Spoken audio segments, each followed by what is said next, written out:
Roll call. Councilmember Coley. Present. Councilmember Eason. Here. Councilmember Hilbert. Present. Councilmember Montague III. Present. Councilmember Ross. Present. Councilmember Summers Johnson. Here. And Council President Wooten. Here. Also present is Joyce Lanier, the city clerk. Laquana Best, the deputy business administrator. I think I said Gracias. Oh, Chris is here? Oh, Chris Hartwick, the business administrator.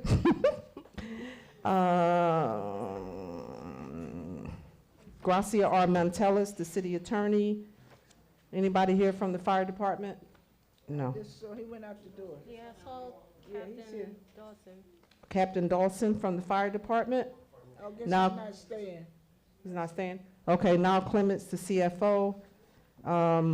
I think I said Gracia R. Montelis, the city attorney. Marlon G. Towns, legislative research officer. Vincent Vidiello. Okay. And Tricia Scipio from the city clerk's office, and the county representative, Reginald Bledsoe. Thank you. Let's have a moment of silence. Could we dedicate this moment of silence to Reverend Dr. Minor Guyton? Yes. He was one of our police chaplains when he was in the city. When he was at St. Matthews, he was also a police chaplain. So let's dedicate this to his family and his children. And he was also on the board of Essex County College. Yeah, yeah.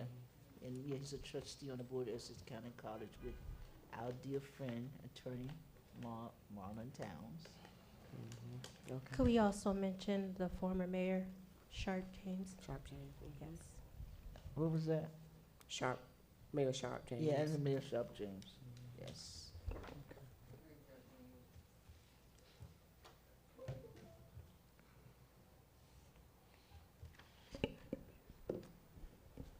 Please be apprised, anyone wishing to discuss agenda or general items shall sign their name on the comment sign-up sheet and will be allowed a maximum of 5 minutes to interact with the council. The requirements of NJSA 10:4-9 et sec, the Sunshine Law has been met. A notice of this meeting was sent to the Orange Record and published in the Star Ledger on May 1st, 2025, posted on the bulletin board in City Hall, the council's website, the city's website, and filed in the office of the city clerk. Council members, I don't believe we have any matters for discussion. We do want to call it Reginald Bledsoe. Okay. Okay. Mr. Reginald Bledsoe. Thank you, Madam President. Good evening, council members. Just a few updates from the county, as always. Just state your name. Of course. For the record. Sorry about that. Good evening, Reginald Bledsoe, Essex County Liaison to the Township of Orange. I just have a couple of updates for you all. First, I want to thank the council members that were able to join us last Thursday for the photo op for the opening of the Thomas Boulevard Bridge. We extended the invitation to everyone, but we understand that everyone's schedule is quite hectic. But we appreciate that you all for joining us. This is just the beginning of partnerships that we have with the township, and we look forward to many, many more projects throughout the township of Orange. As you all know, we have the Orange Park House that's being developed really rapidly fast, and it's almost near completion, thanks to the leadership of our county executive, Joe DiVincenzo. I have a few updates. This month, on May 29th, we have a job fair. We know that Councilman Montague is quite actively promoting that, and we appreciate your support. But that job fair is going to be held at Essex County College Gymnasium, 177 West Market Street, Newark, New Jersey, Thursday, May 29th, between the hours of 10 a.m. and 3 p.m. There is a QR code where any one of your constituents can register to participate in that job fair. Additionally, Essex County will be hosting the Essex County Paper Shredding Day, which will be held Saturday, June 7th, between the hours of 8:30 a.m. to 12:30 p.m. The following documents will be destroyed. Any paper documents, film navigates are not acceptable. Any commercial or large quality use may not be dropped off. But it's basically large sums of household documents that can be shredded safely for your residents. So we extend that invitation to you all. And at this time, if there's any questions or concerns from the members of this body, I will field those questions down through your chair, Madam President. Council President, Councilman Montague? how you doing, Mr. Bledsoe? Good. There has been a long-standing cricket league in Orange Park. They recently came to me. They wanted to know, could they, can we find out an area that they can play every Sunday for years and years? Mhm. They took me for a walk. They found a little area where they can play that wouldn't interfere with the baseball fields. Is there a way we can get dialogue started regarding the cricket league, this I- long-standing league? Absolutely. What I will do is if you can, again, transmit that information to my office so that we can forward it over to the Parks Department so Right. that county officials could be a part of the walkthrough that was conducted with you Right. as well. We're open to being cooperative to Right. They've accommodate been there this for cricket league. years and years. Every Sunday, you could always see them out there. Absolutely. So Okay. just, let's try to coordinate together Okay. so that we can get members of the Parks Department out there to do the walkthrough as well. I really appreciate it. Thank you. Council President, Councilwoman Easton? you said the shredding event, where is it gonna be located? Thank you, Councilwoman. I apologize. That location will be held at the Essex County Public Works Department, 99 West Bradford Avenue, in Cedar Grove, New Jersey. Council President, Councilwoman Coley? what is the completion date of the house in the park? I don't have a date, Okay. but what I will do is, I don't want to prematurely Okay. give you all a date. What I will do is, we have weekly meetings Right. on the progress of the project. I can get you an expected completion Okay, date that's via fine. Thank email. And I will share all this information with you all Yeah. through the clerk, so that we're not violating open Yeah. public records. Yeah, thank you very Council much. President, Councilwoman are you Easton? talking about the new Yeah, well, not to up, but as far as I know, when I was out there last Thursday, I said September, Joey D said June. So hopefully it's available for June, because right now we're having a major issue. Since they've redid the baseball fields and the grounds, of parking on Sundays. So that's when he mentioned Cricket League, I'm gonna say, if you going to allow them and have competition, could you wait until they open the new facility, because that's gonna give us extra parking. Because right there, it's a competition on Sundays. And they try to use our church's parking lot, which they can't. So, and you're not supposed to park on both sides of Oakwood Avenue, but now you have cars from Central Avenue all the way back to that little side street. So, but he did say that they should give us some relief if they open a new building in the park. And Council Vice President, you're absolutely correct. But to be cooperative, I do want to at least bring this issue to the department, since it's a long-standing cricket league. Right. But to your point, limiting activities in the park should be the course we go, because it will limit the risk of people being injured, et cetera. But we will look into what Councilman Montague is talking about, but you're Right. absolutely correct. And Council President, they usually park in that little area, the little parking area. Anyway, they really didn't park on the side. You mean Yeah, on so- Hillier, off of Hillier? Yeah, off of Hilliard. They always parked in there, definitely. But we'll look at both, Yeah, we'll look both at it. concepts, so. Council President, Councilman Coley? can I talk to you offline, not today, but maybe, during the week regarding the Central Avenue parking, I'm glad that you brought that up. Yeah. Commissioner Cooper and I, Mhm. she did say that she was approached by some members of this body about looking into accommodating the residents on Central Avenue. yeah, She and I are working together okay. strategically to determine what's the best course. Yeah, we can talk offline. Okay. Thank you very much. She could just Thank tell you. him, No, we can talk Mr. offline. Bledsoe, that she's just waiting for you to do the Yeah, ordinance. I mean, but, She's got the information, no, but there was some, we'll talk, yeah. Okay. we'll talk. Anyone else? So I have three things. Do you think the county could ever bring the mechanism where we can give small computers and phones in Orange, I saw where the county just had one, I think in Cedar Grove, like, could we bring, even if it's a small container, so people can get rid of those things here in Orange, as well as paint, because I think paint is given up in Cedar Grove as well. And the intersection, as you're coming down Harrison going north, where the Monty Irvin statue is, that intersection right there, I think Mayor Warren and Mayor Ted Green and the county was supposed to meet regarding a traffic light or somewhere there. So those two That roads that point. meet, I know what you're talking about where the statue is. There has to be some discussion locally, because if I'm not mistaken, I believe both roads are municipal roads. And we just have to convene the two mayors, and I think probably through Commissioner Cooper's office, that probably would be the best route to go. But I'll make a note, and I'll bring it back to the Department of Public Works. Okay, all right, thank you. But those are municipal roads. Oh, okay, all right, thank you. And to your point, Madam President, in terms of collecting items to be disposed at our future, I guess, future recycle days, it's okay, acceptable to collect items here.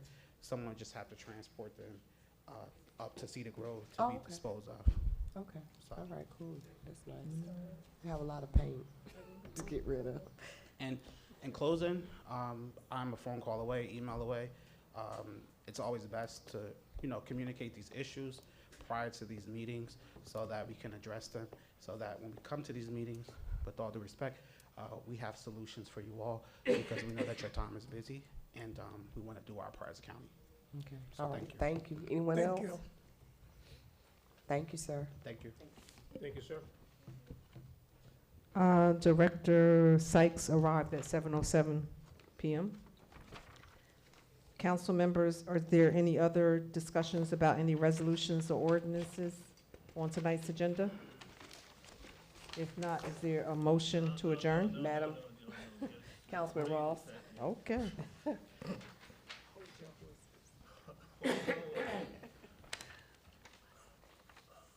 Yes, this is for, the CFO. Resolution number 265. Now, can you just explain this to me and to this board, and what is the reasoning for this? Councilman Ross, would you push your mic up? Oh, I'm closer to sorry. you? Now, did you hear what I, Yes, I heard you. okay. Resolution 265 is a cancellation. Four. Resolution 264 is a resolution authorizing the city to take actions to issue notes. These are refunding bonds for the $2 million that we're refinancing in the water sewer utility.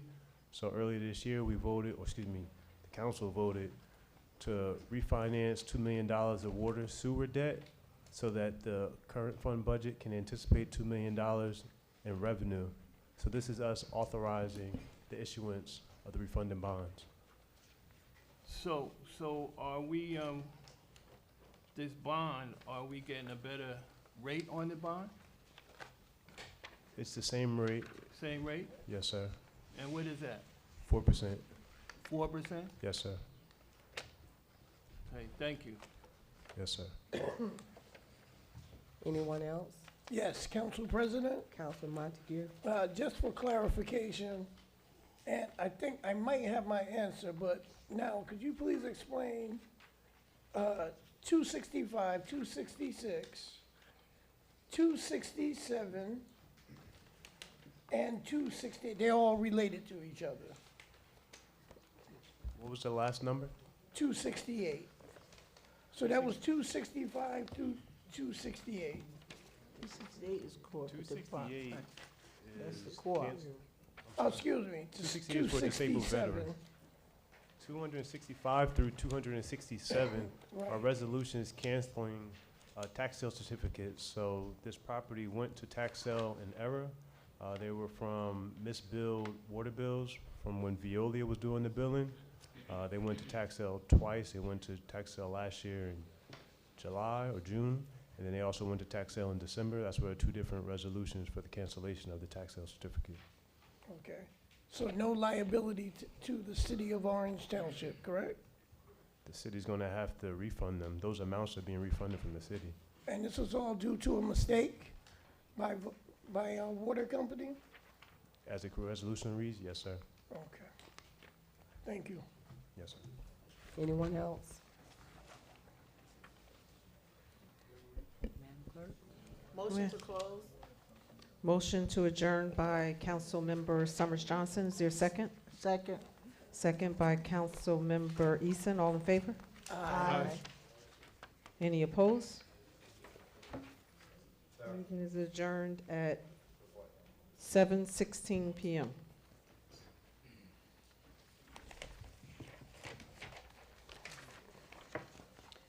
This is a regular meeting of the City Council of the City of Orange Township held at City Hall, 29 North Day Street, Orange, New Jersey, on Tuesday, May 20th, 2025, following the conference meeting. Please stand for the Pledge of Allegiance. Council Vice President Eason, can you lead us, please?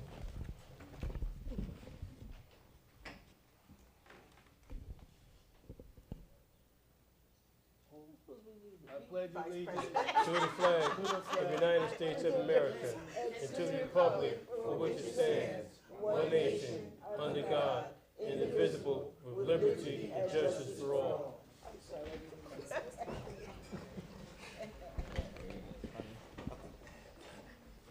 Roll call. Councilmember Coley. Present. Councilmember Eason. Here. Councilmember Hilbert. Present. Councilmember Montague III. President. Councilmember Ross. Here. Councilmember Summers Johnson. Here. Council President Wooten. Here. Also present is Joyce Lanier, the city clerk. Tawana Best, the deputy business administrator. Laquana. Oh, God. I'm sorry. I keep bushing it up. Laquana Best, the deputy business administrator. Chris is here? Oh, Chris is on, the computer. Chris Hartwick, the business administrator. Any representative from the fire department? No, right? Okay. Now Clements, the CFO. Gracia R. Montillis is here. Okay. Aaron Mizrahi, the deputy. City attorney is also here. Marlon G. Towns, legislative research officer. Vincent Vidiello? Yes, okay. Trish Scipio from the city clerk's office, and Marlon G. Towns. I think that's it. The requirements of NJSA 10:4-9 ed.sec. The Sunshine Law has been met. A notice of this meeting was sent to the Star Ledger, published in the Orange Record on May 15, 2025, posted on the bulletin board in City Hall, the council's website, the city's website, and filed in the office of the city clerk. Minutes, approvals. April 29th, 2025, budget workshops. Is there a motion to adopt? Motion. Second, Ross. Motion by Councilmember Montague III, second by Councilmember Ross. All in favor? Aye. Any opposed? May 1st, 2025, budget workshop. Is there a motion?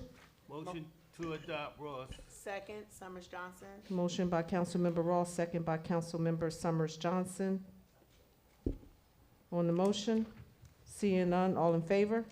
Aye. Any opposed? May 5th, 2025, budget workshop. There a motion? Motion to adopt, Ross. Second, Hilbert.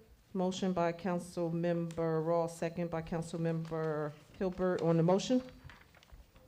Seeing none. All in favor? Aye. Any opposed? Approval of minutes. Councilmember Ross was absent on May 6th and should abstain. Is there a motion? Motion, Summers Johnson. Second, Montague. Motion by Councilmember Summers Johnson, second by Councilmember Montague III. On the motion? Seeing none, roll call. Councilmember Coley? Yes. Councilmember Eason? Yes. Councilmember Hilbert? Yes.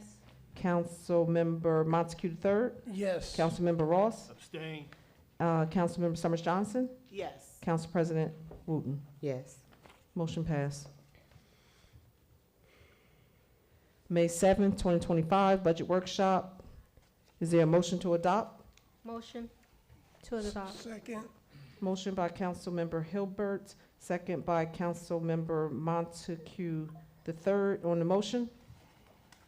Seeing none, all in favor? Aye. Any opposed?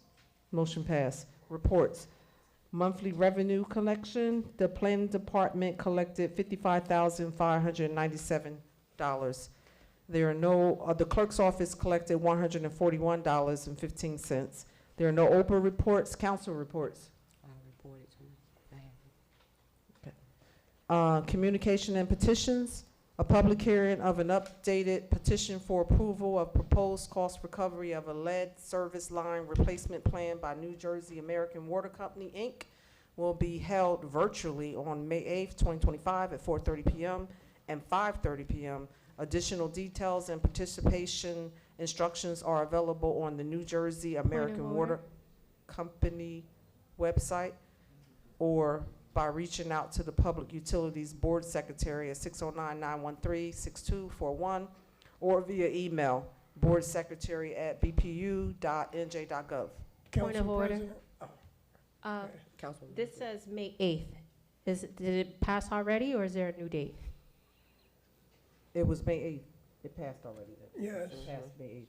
So did we get it late, possibly? Yeah. Councilman Montague? Councilman No, Hilbert, say- you good? That was my only question. Same, she answered the question. Okay. She asked the correct question. Okay, citizen comments. Members of the public wishing to address the council may do so during this portion of the meeting. Speakers must sign their name on the comment sign-up sheet and approach the microphone when called upon. To allow maximum public involvement, each speaker is permitted 1 5-minute period to interact with the council and must provide his or her name and street address prior to the beginning. Any remarks, visual aids are not permitted. Speakers are reminded to be courteous and mindful of other individuals. Each person has the right to speak on any subject, but is responsible for abuse of that right. The city bears no liability for any comments made by the public and maintains discretion to remove any person engaging in obscene or disruptive comments or conduct. The council will consider all comments and questions and will respond if and when appropriate, which may or may not be during this meeting. Alicia Rodriguez.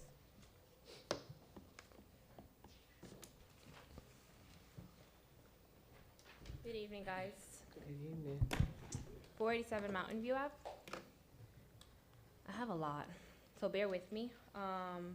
Trying to figure out what's more important. 5 minutes, so I'm gonna get right into it and start with, what is the criteria for approving a tax break, and how do you determine the time period?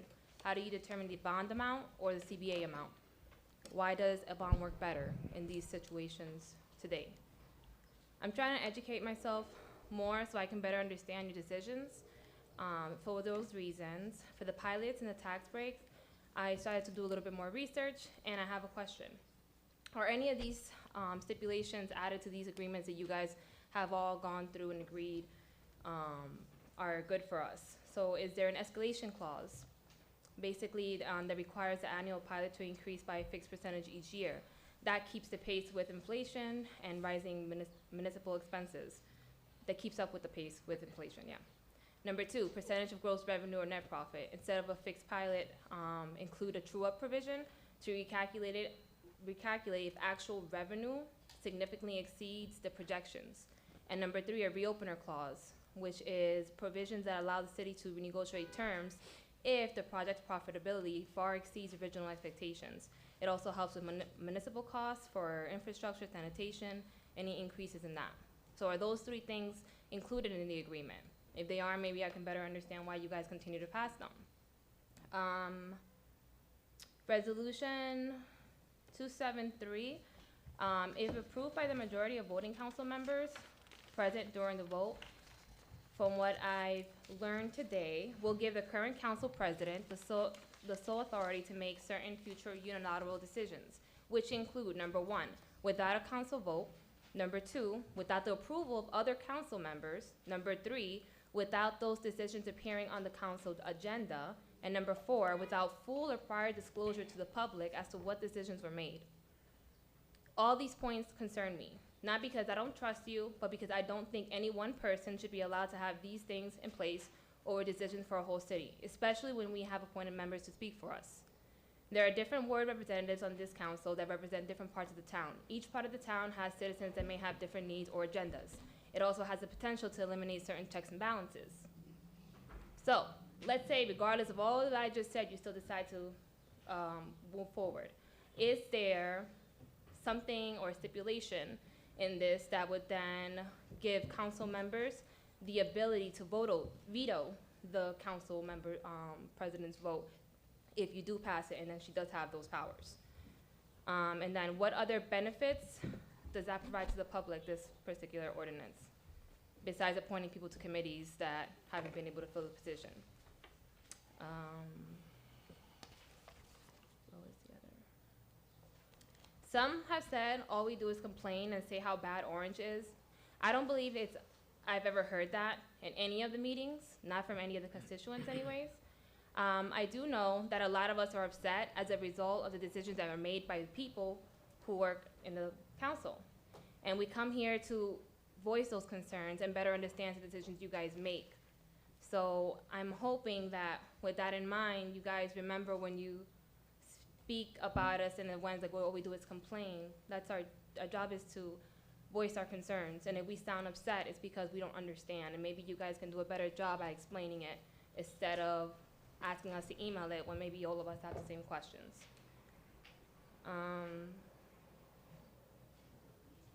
Also, I'd just like to point out that you guys are gonna approve over, I think it was 500 new apartments for tax breaks, and that's over 1,000 new residents, which means we're gonna need a lot more police and fire, so yeah, how does a pilot benefit us? Those are my questions. Okay. So CFO Clements or Attorney Montalis, do you want to, or Attorney Ms. Wahid, do you want to answer regarding the questions that you have regarding the bonds?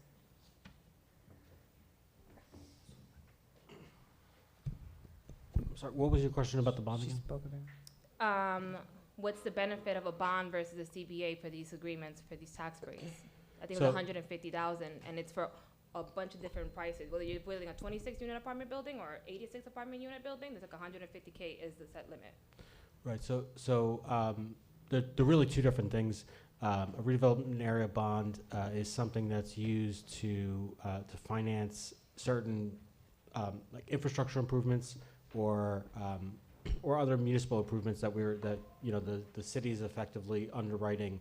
A CBA is a contribution that is calculated on a general market rate based on the number of units that they have, and that is really something that is then allocated to the council in a separate fund that the council can determine how to use. But a lot of the questions that you're having are really kind of complicated questions that we really want to be able to give you the answers for. So I think it's best that you kind of give us a call offline and we can discuss everything. We can give you all the detailed information that you're looking for. It's a lot easier to sort of do it in that forum. So if you, all of our information, if you want, you can have my phone number or the deputy BA's phone number or the business administrator or the CFO's phone number. We'll be happy to explain it to you. All right. And could you also email the questions to them? That'll give them a chance also to have the questions. But you guys don't have the answer. You're voting on the pilots today, but don't have the answers. But that doesn't mean we don't have the answers. No, I'm You're sorry. asking him. No. I'm saying the other question I had asked was about the pilots, and if you guys are aware of those things that you can add to it, and if they are a part of these pilots. Mm-hmm. So we are aware of all those. Each pilot is negotiated based on specific financial circumstances of that specific project. So we have those stipulations to protect us. Depending on the specific financial circumstances of the project, we would negotiate those. We try to negotiate them in every one. Sometimes they're not feasible. It's not feasible in every situation. So it's a case by case situation, and we negotiate the best possible deal for the city that we possibly can. Some of the pilots that we do have tonight do have escalating clauses. The majority of pilots do not have escalating clauses over the course of their lifetime. That's unfortunate. Thank you.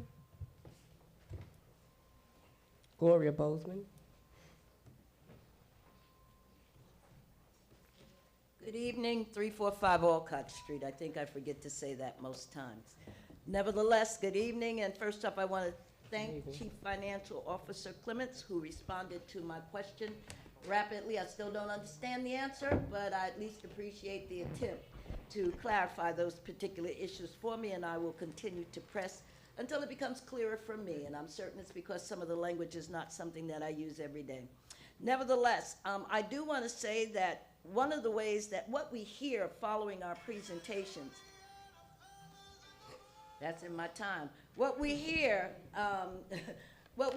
following our presentations is always a plea for us to be collaborative and collective and positive when we come to this podium in terms of speaking to you all.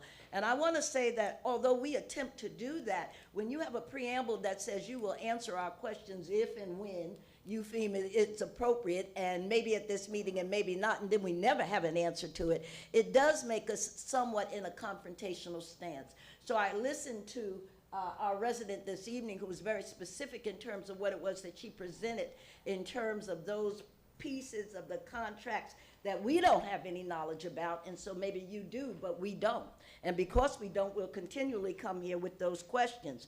I believe that when we leave this podium and our response, or the responses that come back to us, including one last week that said it was a vitriol experience when we, I told you about my memory, it's pretty lockstep, but nevertheless, we're not bitter. We may be passionate. We have this opportunity when we come to this podium to ask these questions, and if some of them appear to be challenging, then that means we need additional information in order to be comfortable in the place that we stand. I heard my colleague, and she was very detailed in her questions, and I want to know at this particular point in time, I'm looking at the resolution for emergency and temporary appropriations, and I'm unclear about that. We voted on a budget. Is this additional to the budget? Is this clarifying the budget? What is this exactly in terms of being temporary and in terms of being an emergency? If we've got a budget, where's the emergency? Where's the need with regard to that? But I want to be really focused on that. I bring here every week that I'm able to attend. And yes, if you are reviewing, it says, whereas the entity has demonstrated the satisfaction of the mayor and the municipal council for granting a long-term tax exemption and payment in lieu of taxes, that it will improve the quality of life of the occupants of the project and the quality of life for the city of Orange. I'm asking you, what does that mean? How will my quality of life be improved by these additional multi-unit developments? I hear the police department talking about frequently, they're 15 down, or they need 15 more to manage the residents that exist currently. So what's the preparation for this additional increase in population that's going to occur? I'm specific now. I'm asking if you have considered how these buildings, how these developments are going to impact the quality of life of residents in this community. I'd like to know what your conclusions were with regard to the quality of life. It also says that it will create both temporary and permanent jobs within the city. Maybe you would report to us that those that have already development, those that have already completed their development, what did they contribute in terms of permanent and temporary positions and jobs within the city? Once again, it talks about enhancing the quality of life for residents in and around the neighborhood. I'll be satisfied if you tell me what those quality of life indicators might be, so that I don't have to come each and every time to this podium to express or offer or attempt to offer what I believe is a concern of not only me as an individual resident, but the collective residents who may approach me after this meeting. And I will stop coming to this podium if and when those questions are answered and the data is provided and the evidence is clear and all of us have reached the accord that this is a good thing for the city of Orange. What I got, 4 seconds, 43, 42? Think I'll just stand here. I love you. So CFO Clements, can you answer the questions regarding the budget, whether Sure. it's passed, or can you, thank you. Sure. Yeah, so the budget was introduced, good evening, Dr. Bozeman. So the statute reads as emergency temporary appropriations, but they're just temporary appropriations from the point when the budget is introduced at the beginning of the year, which is 26.25% of the prior year, until it's adopted. So similar to my email, I mentioned to you that the budget was introduced. Introduced is the step where the budget goes from the administration over to the city council. After that, you have the amendment. So the workshop will be next week. The city council will work on their amendments. Then you'll come back with another resolution. The public hearing on the introduced budget was tonight. There'll be another public hearing on the amendments before the budget is adopted. That's the final budget. Only thing that can be added to the budget is an emergency at that point or grants. But long story short, if you look at resolution 263, you'll notice different line items. We're just increasing those line items based upon the appropriations that are in place now. There also are grants that are being introduced or they're being added to the budget. So the summer food grant, we had a resolution to accept that grant. It's being added to the budget so that we can begin to award a contract for the food vendor for the summer food program. So these are just temporary appropriations until the budget is adopted. But they're, may I? They're Yes. within the budget that I understand what you're saying in terms of the hearings and subsequently how the budget will be approved. So are you saying to me these things that I'm looking at that are identified as temporary and emergency are actually inclusive in the budget that's being approved or will be approved at some point? Correct, yes, ma'am. Okay, so these are not increases. No. The incremental increases to get to the adopted budget. Okay, well, I'll keep an eye. I'll keep an eye, and you know I will mail you. Yes, The ma'am. other question had to do with the quality of life issues for the residents, and it's enhanced by these new developments. I'd just like to know how you consider, or what it is that you're looking at, because you've already considered it. It says here you've done that, and that you've determined it will enhance the quality of life of the existing residents. So you want to answer that from the planning board perspective? Well, as far as it enhancing the quality of life for existing residents, it does contribute to your property worth. So with the new developments coming in, that will help with your property. Property worth increases your taxes. No, Yes, it does. There's no way it cannot. The assessment of your property increases the amount of taxes you pay. So if my property rises, then the tax will have to rise. Just has to. besides it bringing a diverse makeup to the community, additional funds for our general budget, revitalizing stagnant and local economy, those are other qualities that it will bring to the existing residents. I'm just And answering excuse me, some of your questions. Doc- You may not agree, but that. I'm not going to disagree. Excuse me, Dr. Bozeman, Yes. your 5 minutes are up. I know. I'm not going to disagree, but I am going to say that those are generalities that really don't speak specifically. So the next time I come, maybe I can have some specifics. Thank you. I Ann appreciate your Hall. time. Ann Hall. Council President, just as a reminder, individuals need to state their name as well as their address when they come to the podium. Thank you. Good evening, everyone. Council evening. President, Good evening. Antoinette Hall, 241 Duane Street. I just want to address something current that we're currently happening in our city. Why are we having layoffs, and what departments specifically are being laid off? That's one of my questions. Okay. Do you want to ask all your questions at one time and get your Oh, yeah, answers, or okay, let me do that. And what are the selection process during this layoff? Was it based on performance, education, or seniority?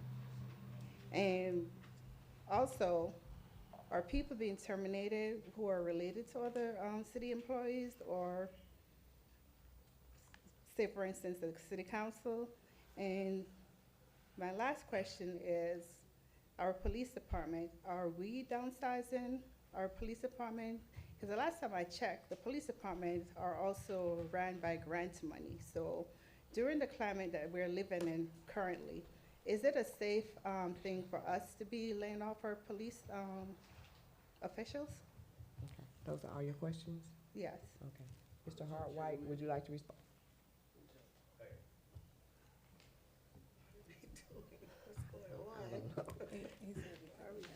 Mr. Hart White, would you like to respond?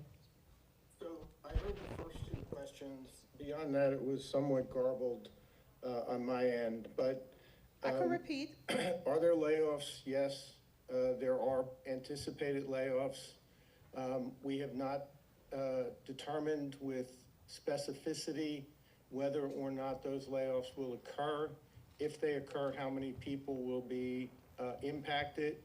That's all the subject of discussions that are ongoing with the unions.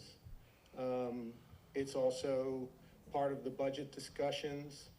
There are a number of steps which have to take place before we can answer that question.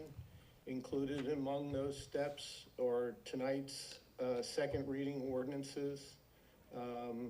Then there is an application to the local finance board for an appropriation waiver.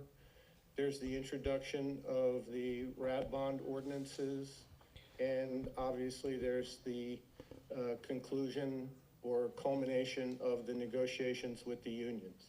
All of those factors will impact whether or not layoffs will occur, and if layoffs occur, what the impact will be in terms of personnel. Are they in police, fire, and non-uniformed? The answer is, the anticipation is yes.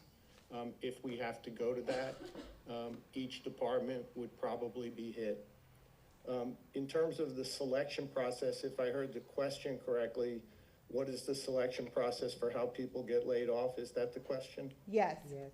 That is a question. It's guided, it's determined exclusively by civil service guidelines through the state civil service system. The three criteria are seniority, title, and position. So you apply those things across the board, and then you submit them to civil service. They apply bumping rights and other rules that they don't share with us, but which are part of the regulatory process that civil service undertakes. They will then send us a modified list once they've applied all of their rules, and that list will be posted and individual people notified. And how do the residents know the outcome of this? I didn't hear that. How would the residents know the outcome of this? Can someone repeat that for me? How would the residents know the outcome of all of this? It will become public when, A, it's determined whether or not the layoffs are necessary, and B, when civil service approves it. Okay, thank you. Thank you. CFO Clements, did you want to answer to, I think she stated something about the police department and I guess being funded by grants. Was that your question? You're welcome. Good evening, Ms. Hall. There are no salaries that are funded by any grants in the police department. Only public safety official that's funded other than the budget is the fire prevention official. He's funded by a trust fund. But the police grant expired 2 years ago. So this budget and then last year's budget, everything was anticipated in the operating budget, no grants. Thank you. Alice Lang.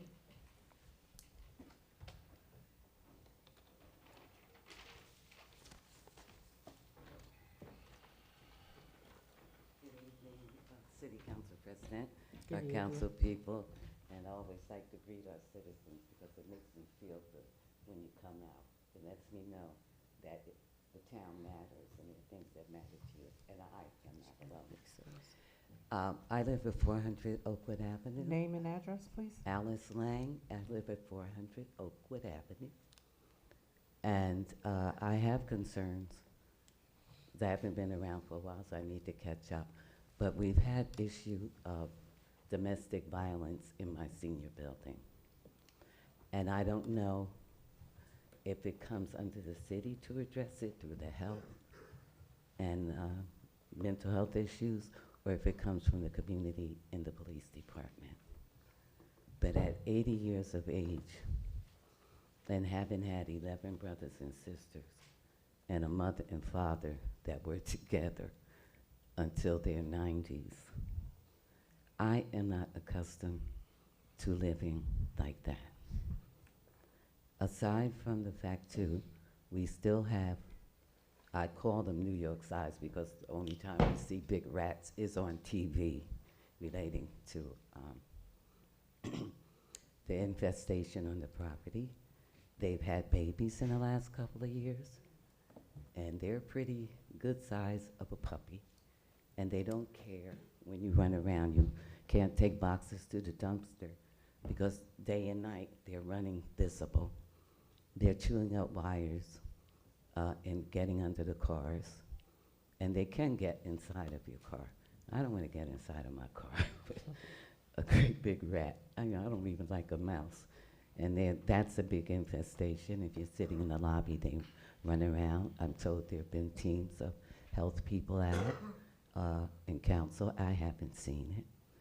And I've seen no evidence of anything being done about it. So I would like if someone would get back to me, please. I'm at 400 Oakwood, apartment 4Q, and I'm also the tenant president. Okay. But on a nice note, since I know you work hard, a number of you have, I've known for some time. I turned 80, but I was having spine surgery, and I've recently had a hip replacement, and I do not have any arthritis or any kind of osteobone disease. It was from accidents and neglect.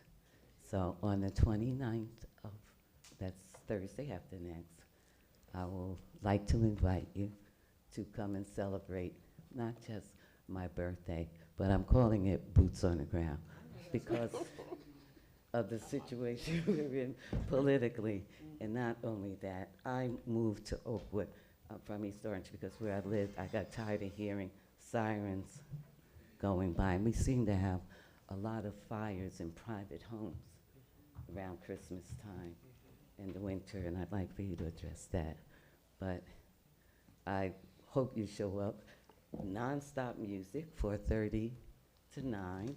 There will be food, a live salsa band, and there'll be people there because of a representation of the people that live here.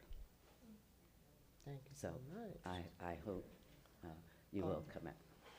So, Ms. But, Lane, I just sent a text to Police Chief Vidiello. He said he had to leave, but regarding domestic violence, he wants me to get your telephone number. You probably already has his telephone number, but I'll give him your telephone number so you can give him a call tomorrow regarding domestic violence. And also, there's an agency, a couple of agencies we can give you numbers for as well. I want them to come out and address the issue at the building because it's a private building, but the building itself is subsidized to a degree. So it has rules and regulations there. But I can't live with my district leader coming to the apartment next to me or banging on the door, cussing and carrying on, waking me up 3 o'clock in the morning, 7 o'clock in the morning to have altercation with somebody that I don't think even weigh 85 pounds. Okay. And I am tired of it. And I wasn't brought up by my dad. He brought his 6 church girls up not to be abused by men, do the best you can to defend yourself, and not to stand by and watch someone else be abused. Okay. So I've been holding it. Not only that, I don't want to injure any of these surgeries before they finish healing. But it's very hard to hear and watch and see that, or have someone knocking on your door crying. Okay.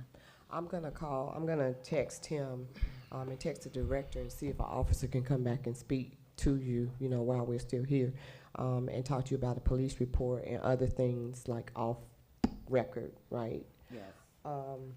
We do have Director Sykes in the audience who can speak to the rodents. B.A. Chris.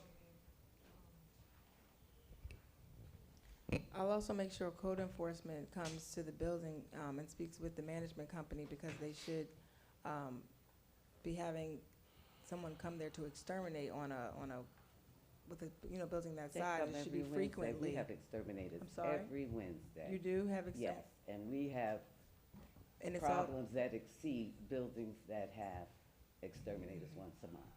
and we'll have to also investigate how the garbage is put out in the back, and if everything is done the proper way with the lids and everything down on the dumpsters, and how often those are being picked up, if there's any extra garbage and things left out on the side, because obviously that causes those issues as well. But as Council President stated, we'll be in touch with our health official as well, and again, sending code enforcement over to speak with the management to see how we can. Appreciate that, and also if whoever the health official is can speak to me about trying to get OSHA, because I tried to contact them. Yeah. We constantly have leaks all over the building. And You said leaks? Leaks, water leaks, and we all seem to be experiencing some kind of respiratory discomfort as well. The carpeting in the hall stink, the community room.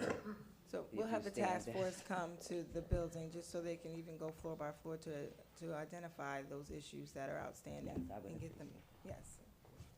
Thank you, Ms. Thank Lane. you so much. Thank you. Gerald Murphy.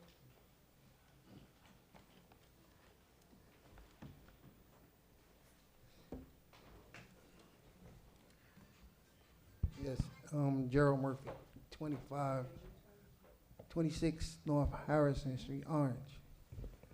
So I'm coming out today to first of all say that if I offended any of you up there, I apologize. I talked to the mayor this morning, and he was saying certain things to me about you guys. So if I offended y'all, I'll be man enough to apologize. But it worked two ways, though. So now, I'm going to piggyback off what they were saying about the layoffs. The layoffs are affecting a lot of people that's been here for 20 years. Then you have certain people that's been here only 6 years that's getting laid off. So I don't know if the union was telling people about what they could do. The BA talked about they could bump and everything. I understand civil service. I never worked for government, but I understand it because my grandfather was the first African-American commissioner of civil service here, acting governor in the state of New Jersey. So I grew up around this politics stuff. You have to have tough skin. Sometimes a lot of people don't have tough skin in the game, but they want to be in the game. I'm not in the game, but I speak for the people, you know. Another thing I want to talk about is how do you feel about workforce housing? There's a lot of people that's working here in Orange, and they say, Gerald, you're involved in a lot of development, but they're putting all these buildings up that is market rate, and we can't afford to live here. So then I pitched to some investors about let's put some workforce development buildings here so we could help the employees here, because nobody is really trying to help them, I see, in the way of development. So that's another way that I'm going to be pitching to these guys that's doing development here to put some workforce housing together for the employees for the city of Orange and East Orange. You guys dropped the ball on North Harrison Street when I told you I had got the streets from 25 to 15. It was a way that you could get revenue by issuing tickets, because they come around the corner doing 40, 50 miles an hour. You got cars turning over in front of my house. You got them running into the park. They talked about a few minutes ago about a traffic light. A traffic light won't do good at that intersection, but I tried to get speed bumps, and they claiming that they can't put no speed bumps there because it's a county road. But I just got information a few minutes ago that they got speed bumps on Center Street, they're saying, and Center Street is a county road. So I got to look into that more deeper to see how we can slow that traffic down coming around that curve going down Harrison Street. But today, East Orange, they listened and they put up 2 cameras going towards Tremont Avenue, going to catch the people speeding, which they will automatically send them a ticket. So now they generating funds. Where that Orange need funds, they could have got it, but dropped the ball. And that's all I have to say. Like I said, the mayor said I offended y'all.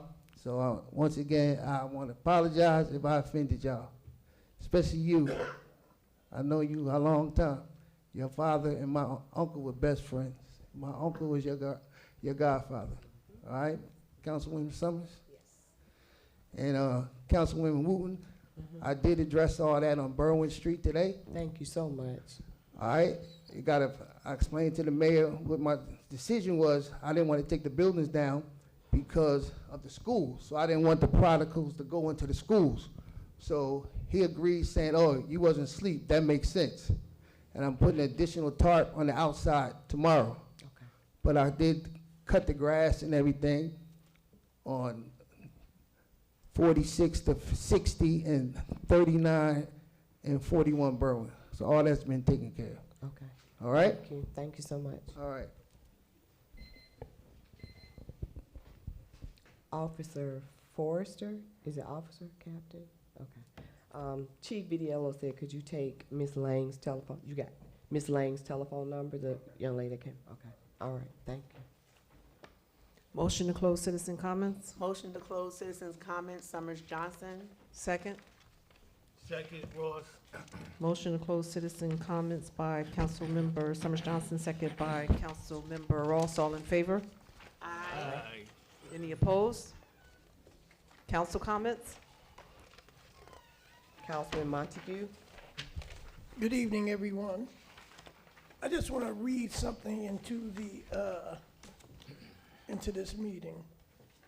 I just want to say that I will not support a plan that does not include immediate tax relief for our residents. This will include my council colleagues and myself. The road we are traveling on is unsustainable for most. If the administration's plan does not provide a tax increase of no more than 3% or less for our residents, I can't and won't support it. We also need a hiring freeze introduced into this budget effective immediately. I also need a 3-year fiscal plan in writing and an impact statement read into the record that makes sense to me and my constituents without using community benefits in the future. Our community benefits are designed to help our community in the future with, different projects.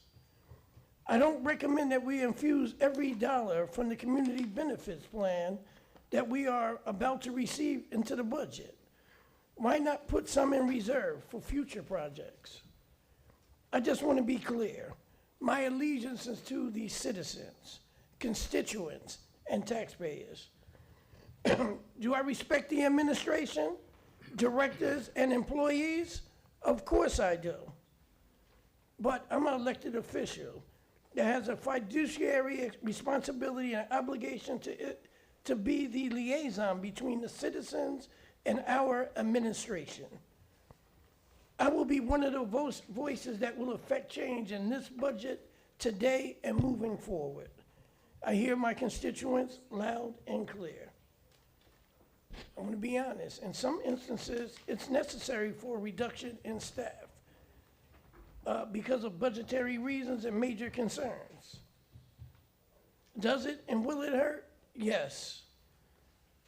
But is it necessary? In some cases, yes. We must learn to do more with less. I think it brings more efficiency in some areas. It might get worse before it gets better. It's called progress. Making a change for the greater good and the citizens of Orange, New Jersey. I think it's time for our current directors, who I think are very competent, to start to reimagine how to do more with less and to start thinking about efficiency. That was my statement. I have two more things. I need an update on the parking authority update. Do we have one? No parking authority update? So we've received 7 resumes The council has been given some resumes, the mayor has been given, well, the council's been given all the resumes through the clerk's office. The mayor has been given all of the resumes. There's some internal discussion about how to move forward. Okay, do we have any updates on our recreation center located on Main Street? Updates. Chris, he's I asking, couldn't hear you, councilperson. he's asking about the updates for the rec center, the rec and wellness center.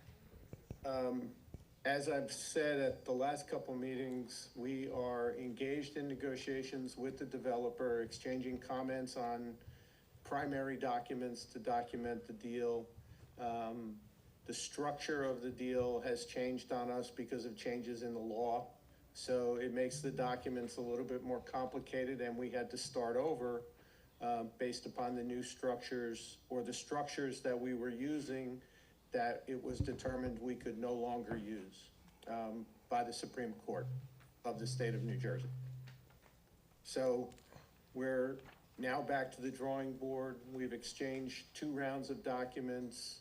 We're waiting for comments on the last round of documents from the developer. Thank you so much. My last thing, I just want to say yesterday on the 19th, we had an amazing woman in business mixer right here in the council chambers. We probably had around 70 business people in this community. Council President Wooten and Clifford Ross was in attendance, and it was amazing. PNC Bank came out and offered a lot of products to women. It was beautiful. And we're gonna plan on doing more things for our community in the future. Okay, thank you so much. I know my Thank you. time is up. Thank you. Monty. Councilwoman Hilbert. Councilwoman Easton. I don't have a lot to say, but I just want to say this budget season has been hard on all of us. Residents, myself, I know. We're working very hard to try to save as many jobs as we can and not have layoffs. A budget has to make sense for the city. And no matter what statements you make and you say you're going to do, we cannot hurt our residents and for the detriment of the city of Orange. We all know what we're facing. We all know what's happening in this world. We all know what's happening in the United States. We all listen and know what our president is cutting. And he's cutting everything. In fact, today they were talking about cutting Social Security benefits and everything that he can take from us, he can. But I want to say this. I refuse to live in a city which cannot provide services. And that's what we told our residents we would do. Yes, it might cost us a little money, but everything costs us money. So to say that you cannot support or you won't support, we don't even know what the answer is yet. We really don't know that. We're working hard to make sure that everybody needs their job. Everybody needs to feed their family. Everybody needs to pay their bills, their rents, and their mortgages. And I pay taxes, been paying them since '73 and never complained. But I also say the budget has to make sense for everybody. And I'm here, and I expect services. And as I told my business administrator today, a lot of people don't live in this city. And the only place that's cutting and talking about layoffs is the city of Orange. So you're gonna have services where you live, where the people in Orange need services too. And we wanna be able to provide those services. But we gotta look at what is reasonable and what is effective and what plan we can put in place. Because even though we get through this budget, we need to immediately start looking at next year's budget to make sure we're not in the same spot that we are today. So I'm not gonna grandstand and say, I'm going to not support, I'm not gonna do this. I'm gonna look at what the numbers are. And every day I'm fighting, begging for more money to come into this city to try to help us out and find some shortcuts. And yes, we need to cut a lot of things. And if you really want to talk about it, let's stop some of the traveling. We gotta give up something too. So everybody needs to feel the pain of what's happening in this budget. Not just the the employees, but city council, everyone. We all got skin in the game, and we need to do some cutbacks ourselves to make sure that the money is there.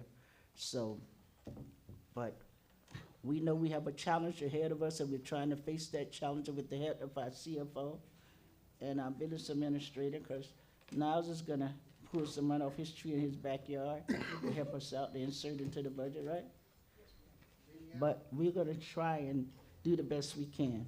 But I'm not gonna promise anyone there will not be a budget increase, a tax increase, because we need to keep our residents safe. And I think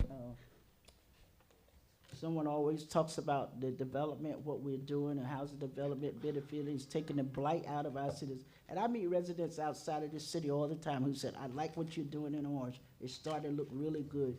Because when you build a new development, you upgrade the neighborhood, you upgrade what's there, and you get rid of some of the element that's been there for years destroying our neighborhoods. So yes, I'm for the development because I think it helps. And I like it when people can move into a new apartment and enjoy it. Because some of these older buildings has a lot to be desired. It's like I have a building, 82 High Street, they can't get the elevator fixed. And we got people on the 5th floor. They can't get up and down because the building is old, the elevator is old, it needs to be repaired, it needs a new elevator. But they can't do it without funds, they need money. And if the rents are not there and they're not making a profit, then they can't do the repairs. So we just gotta look at everything and try and make sure it works for everyone and not just some. So that's all I have to say, thank you. Thank you, Council President, I just want to make a statement. Why would I be grandstanding? I'm not running for any offices coming up soon. Councilman I'm Montague. just letting you know. I was not. You said the word I grandstanding. did not say grandstanding. Council President. Yes, you did. I did not Councilman say Montague. grandstanding. Councilman Montague, Run the tape back. I never mentioned grandstanding. point of order. Councilwoman Hilbert.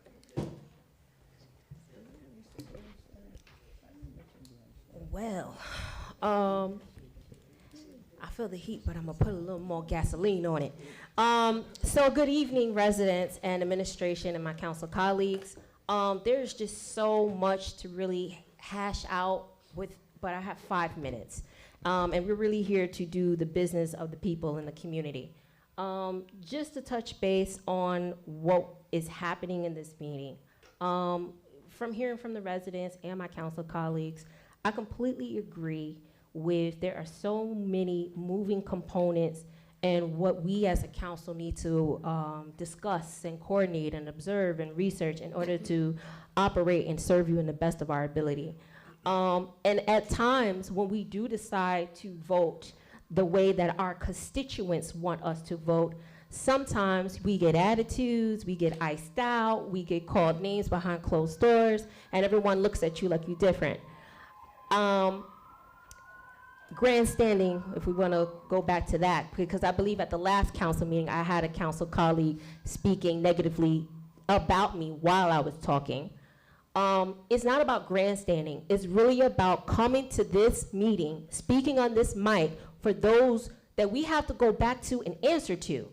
It hurts me as a councilwoman when I say I'm here to represent you and I knock on your door and I take your name and your number and you tell me all your issues, but when I bring it to my council colleagues, when I bring it to the administration, you have no results.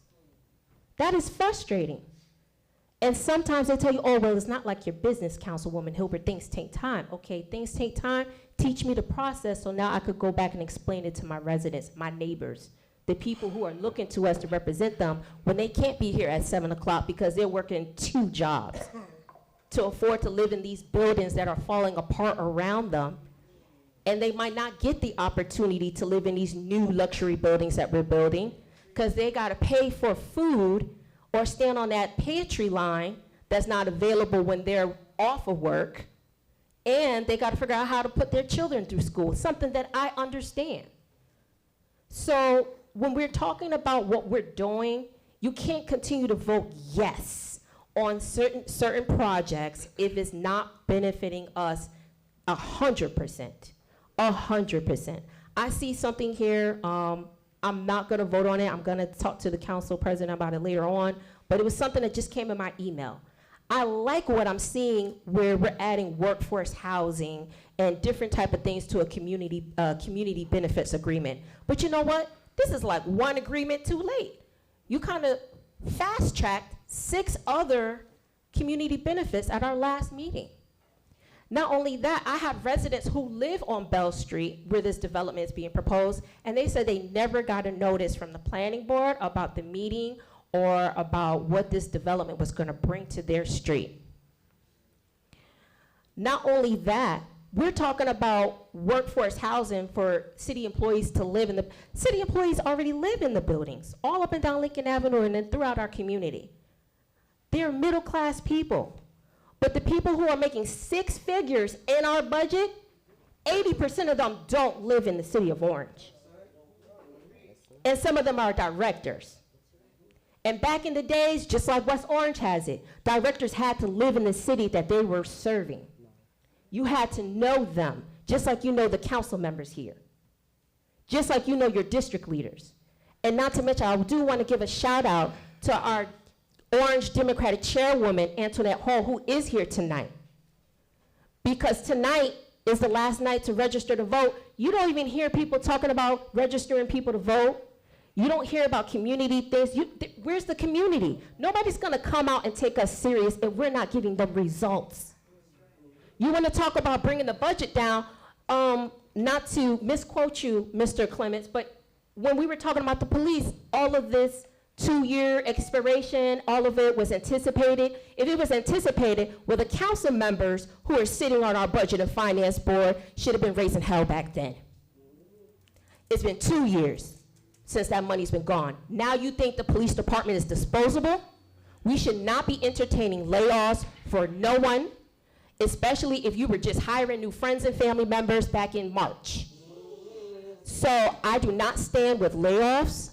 I want to see a serious plan, not 3 years. I want 5 years. That's going into the next mayoral election, okay? Because this is something that needs to be rooted out. We have a corruption tax that's being placed on homeowners and renters.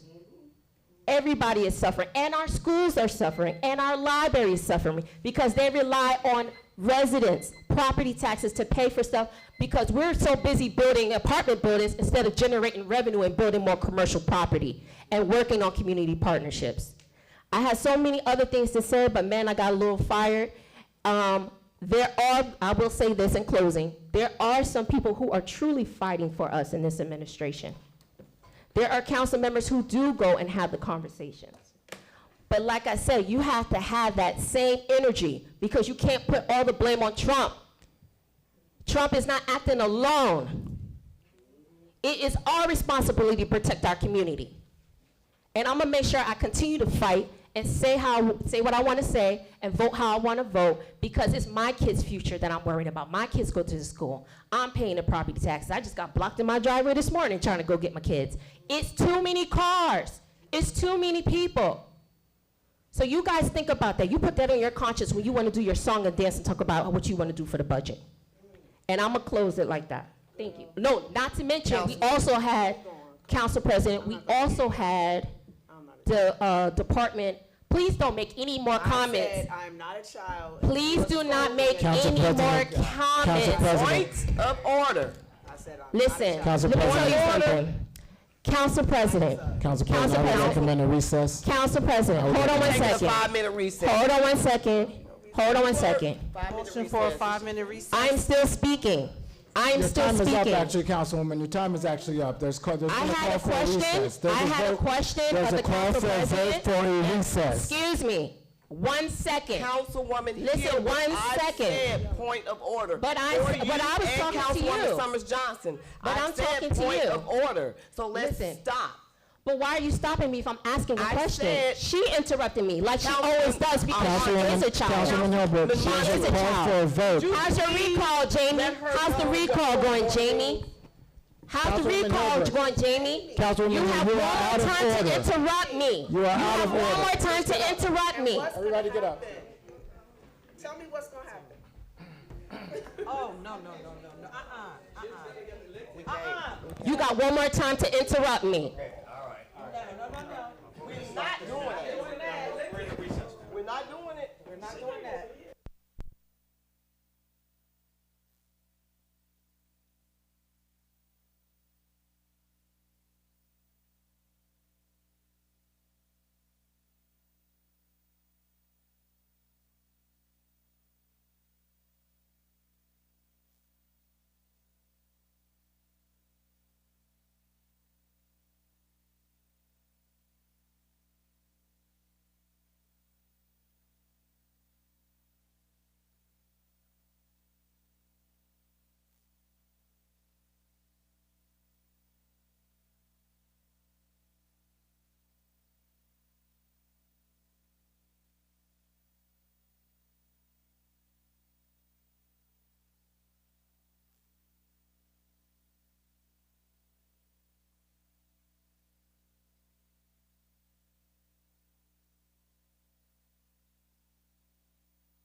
I know, but I love it. But when they stop, that's when I'll worry. It's election time. This happens. It's election. We run it. Listen.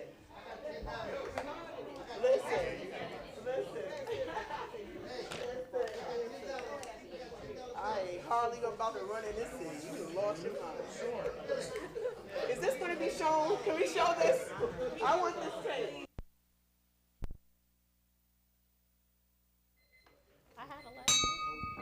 Can we have a motion to reconvene?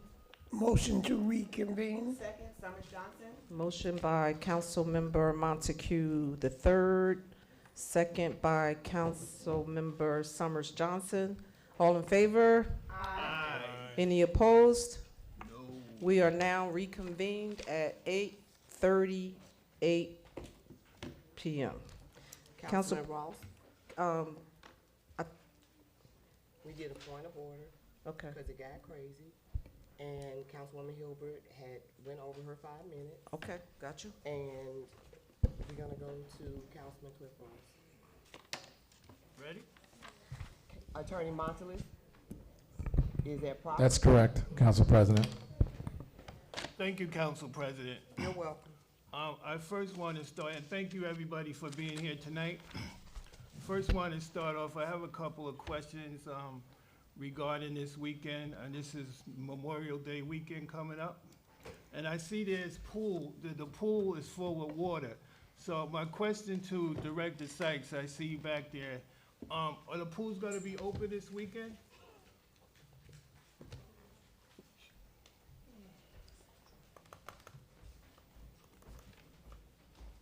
Yes, Wendy Sykes, Director of Community Services for the City of Orange. The plan is for the pools at Central Playground to be open this weekend for Memorial Day. Only Central? Only Central? Only for Memorial Day? No, starting Memorial Day weekend. So it will go through the weekend after July 1st, and the rest of it, we'll try to have the rest of the pools open.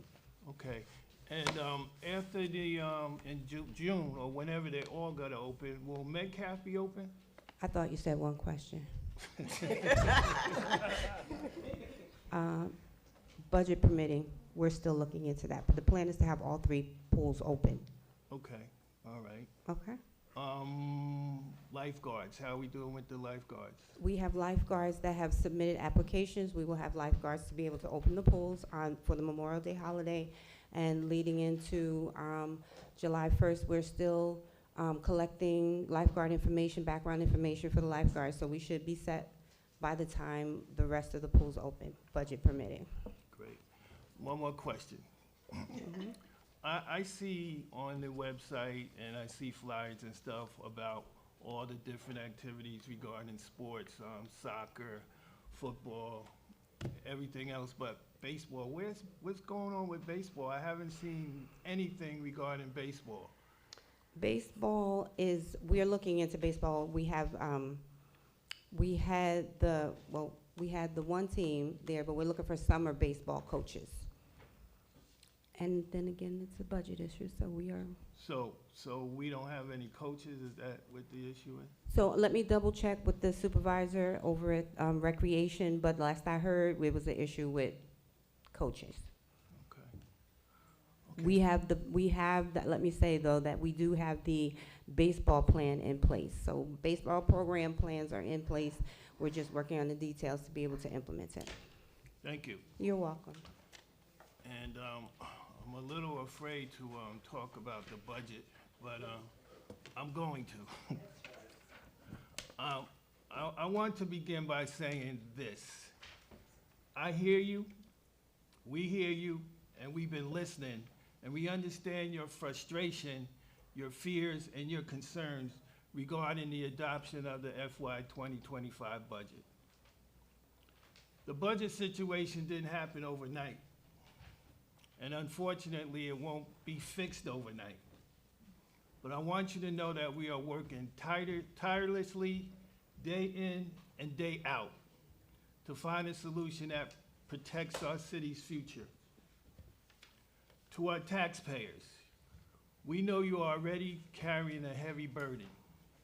We are doing everything we can to stabilize taxes and prevent any unnecessary increases. To our municipal employees, we know you are the backbone of the city. You keep Orange running, and we don't take your service or your jobs lightly. That's why we are doing everything in our power to minimize layoffs. And to my fellow council members, we must continue to work together, not just to get through this year, but to build a stronger financial foundation for the years ahead. I am calling for a real, long-term plan, not just a patchwork fix. We need a plan that addresses the root of the issue, improves our financial stability each year, and brings greater transparency and accountability to the process. We owe it to the people who live here, work here, and serve this community. This won't be easy, but I believe that with unity, transparency, and dedication, we can and we will get through this stronger than before. So let's all continue to move this great city of Orange forward. And that's all I have to say, but I want to wish everybody a happy, safe, and blessed Memorial Day as we begin this summer. Thank you. Thank you, Councilman Wallace. Councilman Coley? You know, this is why I always like to go after Councilman Ross, because he just kind of touches my heart with his comments, and they are so thoughtful. And I just wanted to say thank you. And I ditto everything that you just said, but I just want to add that in doing this process, it can get frustrating. You know, tempers can sometimes get a little out of hand, and we just have to be a little more patient and respectful, with each other during this process. And before I say something else, I'm gonna leave it right there, Council President. Thank you, Councilman Coley. Councilwoman Summers Johnson? Thank you. So first and foremost, I do not want taxes to go up. I attended all the budget hearings. I have all my notes ready for the workshops, and we will work together to try our best to balance this budget. I voted no on the last budget. I really want to vote yes on this one. But I want to make sure that it's the best that we can possibly do. So if it means cutting some things that we've done in the past just to take a freeze so that people don't lose their jobs, I'm definitely in favor of that. And that's what I have to say about the budget. I just want to shout out to Orange High School's head boys basketball coach, Carly. He ran a 3-day basketball clinic last week. It was all the elementary schools. It was awesome seeing the kids back in the gym. One thing that kind of, rubbed me the wrong way, I watched a bunch of people from a different town come in and rent Orange High School's gym for AAU. Really bothered me. because there's been so many coaches that have been trying to start AAUs for our Orange kids. So to see kids come from a neighboring town that has more money and more facilities, I definitely want to look into that, because there was a time when Cliff Ross and my father ran the 6 and 9 program. Before they tried to bring the education component into it, there were hundreds of kids off the street in a safe environment, actively engaged, and we just really need to go back to that. If we have the youth around us, we have an opportunity to do so much with them. I'm still begging for one calendar for the city. A lot of times I find out about events after they've already passed, and I may have, tried to make an effort to attend. So I'm just hoping going into the next year that we could try to just bring our calendars together. I know that we need the parking authority. I know there's money being left on the table. I know that we need cannabis really, really bad. So I'm still gonna keep fighting for those. Happy belated Haitian Flag Day. I know Irvington had a huge function. For the last 12 years, I've taught in the West Ward of Newark, which is, we call it Little Haiti, where my school is, and I have the pleasure of teaching students English and things like that. So we had an awesome Flag Day yesterday. I am praying that the pools do open. I am an aquatics person. There's a lot of money in lifeguarding. I know they're still looking for lifeguards. Again, I'm praying that our youth stay actively engaged. When we talk about the taxes, my home has everything. I have a firefighter, I have a senior in high school, I have a recent college grad, I have a freshman in high school and elementary. And most importantly, I have my mother, who is a widow, who taught for 40 years and should be able to enjoy her retirement without the stress of tax increase. So I feel all of the residents' pain, and we are really gonna work together in those workshops. And so if the residents don't know, after we do all the budget hearings and we introduce the budget, we as council people sit together and go through each line again and see where we can make more cuts. So that's something that we love to do. And as far as registering to vote, I'm so excited. My goddaughter will be voting in her first election. She registered last month. I know that they do registrations in the school, but I just want to be honest with you. If our current president doesn't cause you to want to go register to vote and have an active voice, I don't really know what is going to do it, but there were a lot of text messages going on. I know the Black Women of New Jersey has a whole civics page where they've been pushing voting and getting involved. I'm hoping that the high school did it. That's where I registered to vote. So on that, I will leave it there. Thank you, Council President. Thank you, Councilwoman Summers Johnson. We'll be very, very, very brief. Just wanted to speak briefly about like the powers of council members. And if you are not sure of them, they're in our municipal code, and it tells you what our powers are. I had the pleasure of going to a debate on, I think, Sunday night. I can't remember what night it was. And there were two people who were already in office, in a federal office, and they were saying what they were going to do if they became governor. Well, we're gonna do this, we're gonna do that, we're gonna do this. And with that sentiment being said, I want you as the public to take into consideration the things that we do as council people, the things that we say as council people. One of our biggest jobs is legislation. So I charge you in the public to go out and see the things that we put up for legislation, right? Look at our records and see what we've done. Go on the League of Municipalities and see what courses we've taken and what certificates we've gotten. Ask for maybe the certificates that we ascertain whenever we go out to training for the various things. But the biggest, and I'm not gonna say the most important, but the biggest thing we do as council people is legislate. That's what we do. So when you say you should do this, or I'm mad at you for doing that, we're legislators. We can write the legislation that has to do with rent.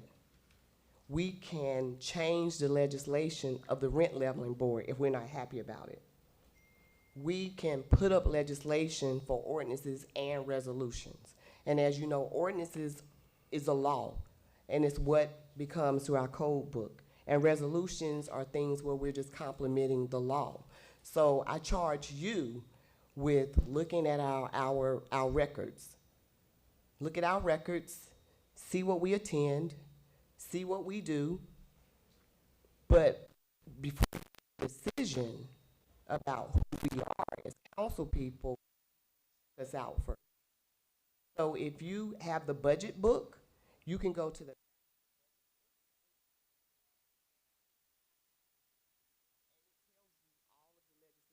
passed in 2024, 2025 so far. And I think it tells you who put that legislation up, right? So you need to look and see who's doing that. And just because you don't see someone's name on a piece of legislation, we co-sponsor legislation with one another all the time. So what I charge my council members to do is when we co-sponsor, like they do in the state legislation, we just need to start putting co-sponsor. But I want you to know legislation is our biggest thing along with this budget. This budget is making people crazy. And we all are feeling like a little antsy because it's the unknown, right? But we all gonna get through this together. We're gonna get through it together one way or another. We are all in this town together. So call us up, go through the budget books, look at the line items and say, hey, I don't like this, can you get an answer for that?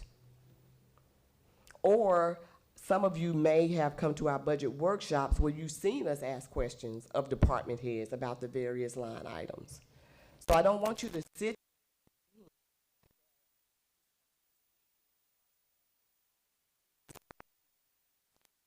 I mean, we have someone from the CBAC in the audience.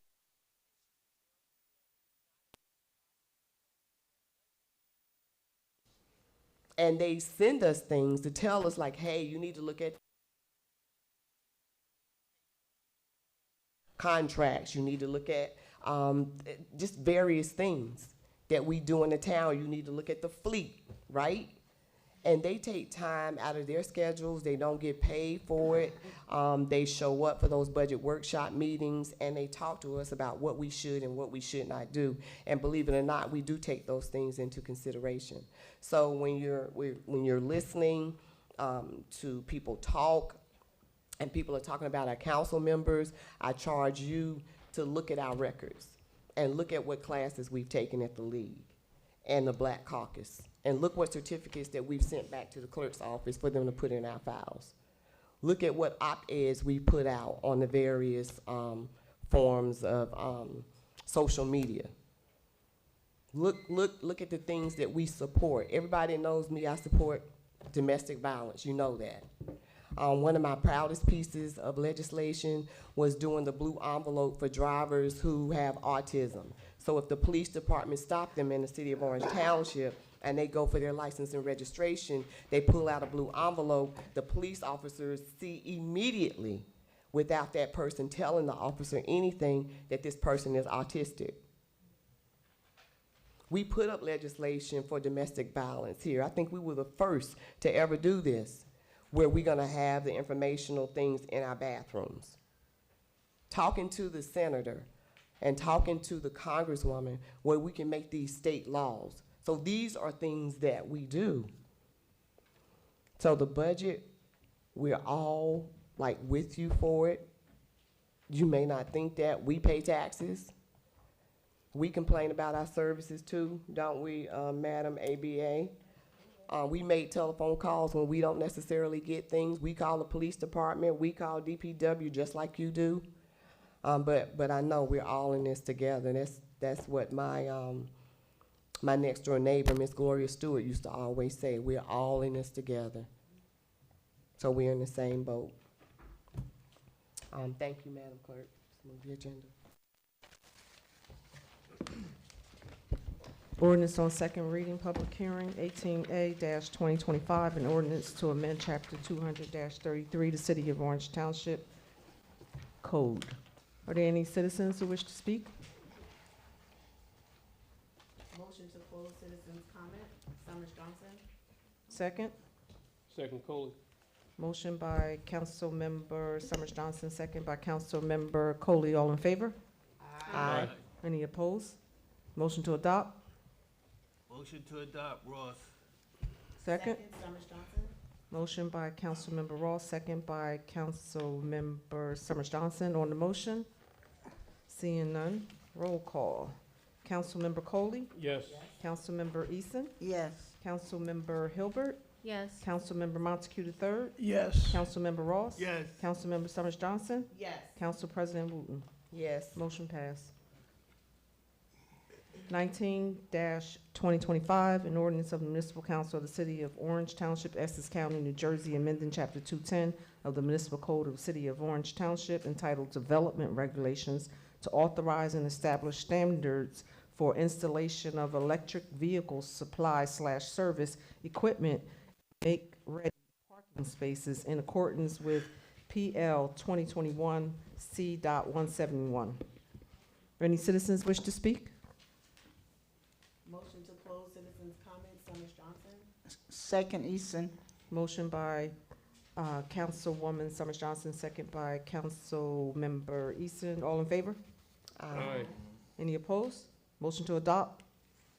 Move, Wooten. Second. Second, Coley. Motion by Councilmember Wooten, second by Councilmember Coley on the motion.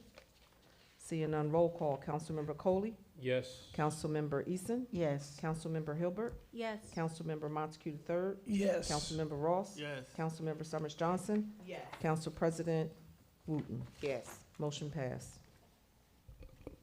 22-2025, an ordinance of the Municipal Council of the City of Orange Township to approve a tax exemption for an 18-year period and to authorize the execution of a financial agreement for payments in lieu of taxes between the city and Lincoln Court LLC. Any citizens wish to speak? Ms. Rodriguez. So I don't have to come up multiple times. For the 22, 24, 25, 26, I have the same comment. Whatever is one for the pilot.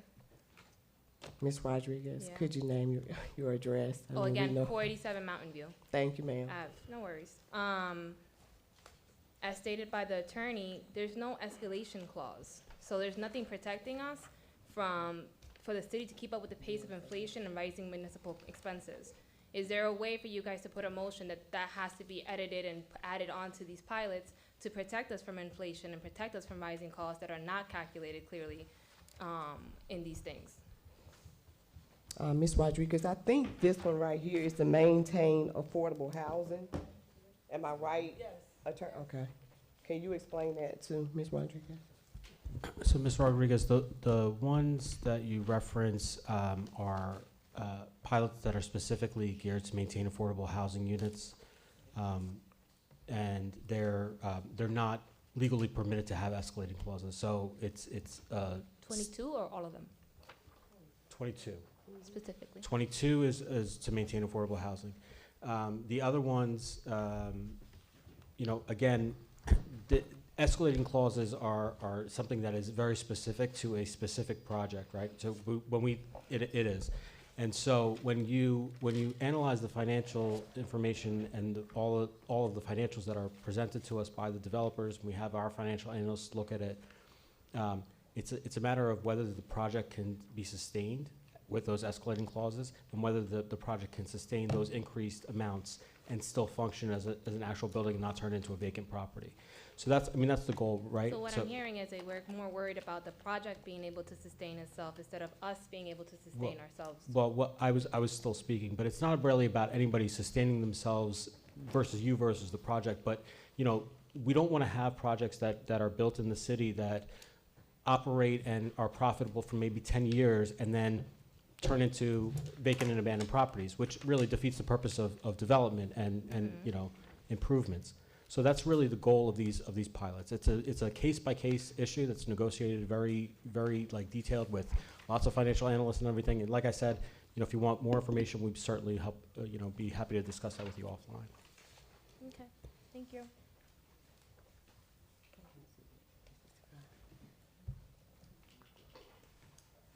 Good evening, Rebecca Mariello, Connell Foley, 185 Hudson Street in Jersey City, New Jersey.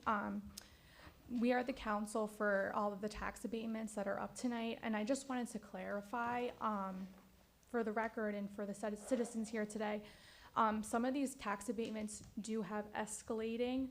For example, for 522 Scotland Urban Renewal, that tax abatement has various step-ups where the taxes increase. Excuse me, point of order. Attorney Montelis, can we talk about, on the record, ordinances that we're not necessarily speaking of? Because right now we're at 2025? No, we can't. Okay. So that's not regarding 2025, right? Correct. This Okay. is at least for the, to keep it with the Lincoln Court, this is a 100% affordable project. This is an existing project with 85 affordable units, and that the tax abatement is being sought today to be able to preserve the affordability for the remainder of the deed restriction. It's like a 45-year period. This property is at risk of being foreclosed on right now because they do not have a tax abatement. The ad valorem taxes on this property are not sustainable because of the affordability of these 85 units, and that's why we're here requesting a tax abatement tonight, just as a point of clarity. Thank you. Thank you.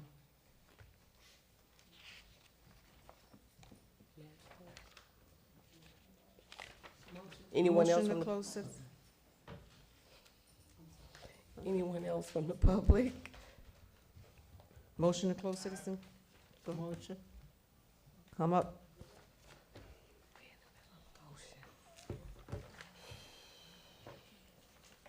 Anthony Burke, 477 Hillside Avenue. Just a quick question about 2025 for this address. Sir, We're still on 22, 2025. Okay. We'll be just a minute. Okay. Okay, thank you.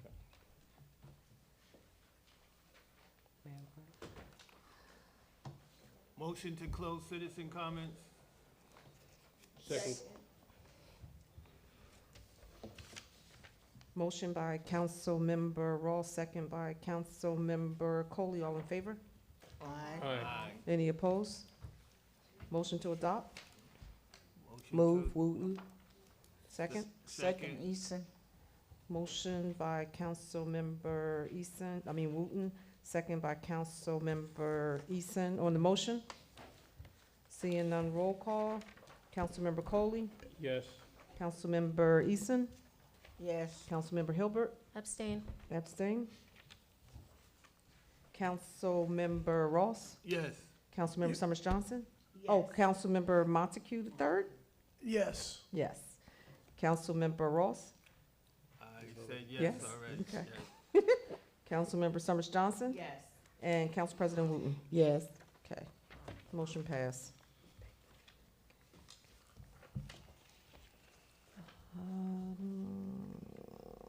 2025, an ordinance of the Municipal Council of the City of Orange Township to approve a tax exemption for a 23-year period and authorizing execution of a financial agreement between the city and 512-522 Scotland Urban Renewal.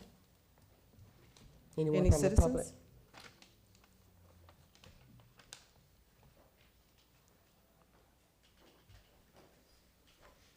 Good evening. Anthony evening. Burke, 477 Hillside Avenue. Just a quick question about this address. It's to my understanding that a traffic study was supposed to be done when it comes to this property. Has it been done?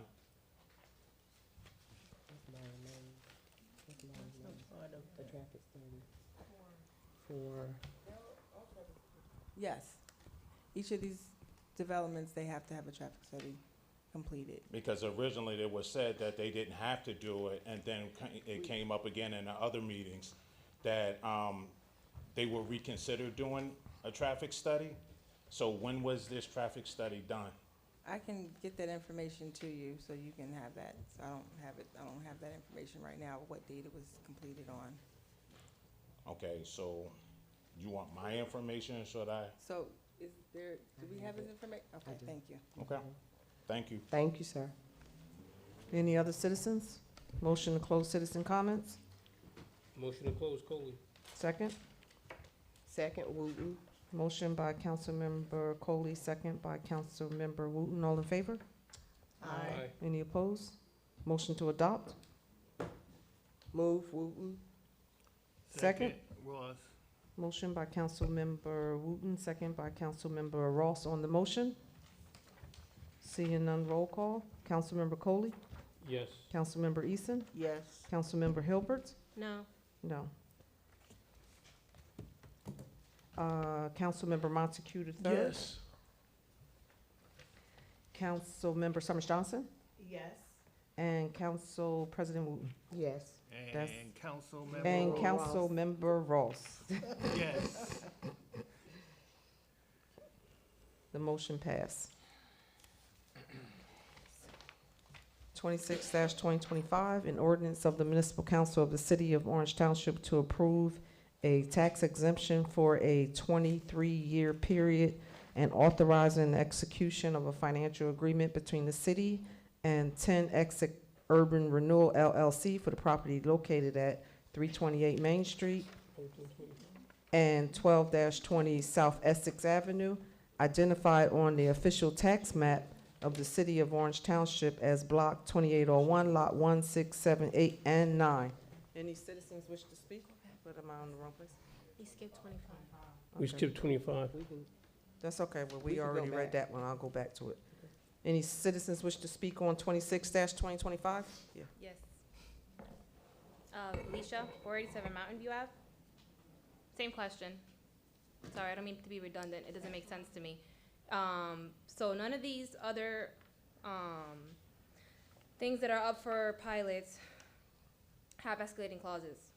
I fail to understand how people that are gonna get break for 23 years, how that is gonna immediately impact us as homeowners financially, or like give us a break, or even the city. It doesn't make sense. And then you don't have anything in stipulations, like the most basic one as an escalation clause to protect us. But you're voting to pass them. I just heard you guys pass the one with the other one, okay, fine, but even the last one, it's not a majority, medium, rental, whatever income. So it just doesn't make sense why you guys are voting yes when you guys can't even prove how they benefit us directly. And you even stated on here that it directly impacts us now, and it doesn't. And when we ask you, you guys can't give us an answer, because nobody really knows. I would have to assume that you have no idea what exactly is on these pilots that you could tell us right now, hey, Alicia, they're gonna do 1, 2, and 3. That's why it's good. Super simple to help us understand.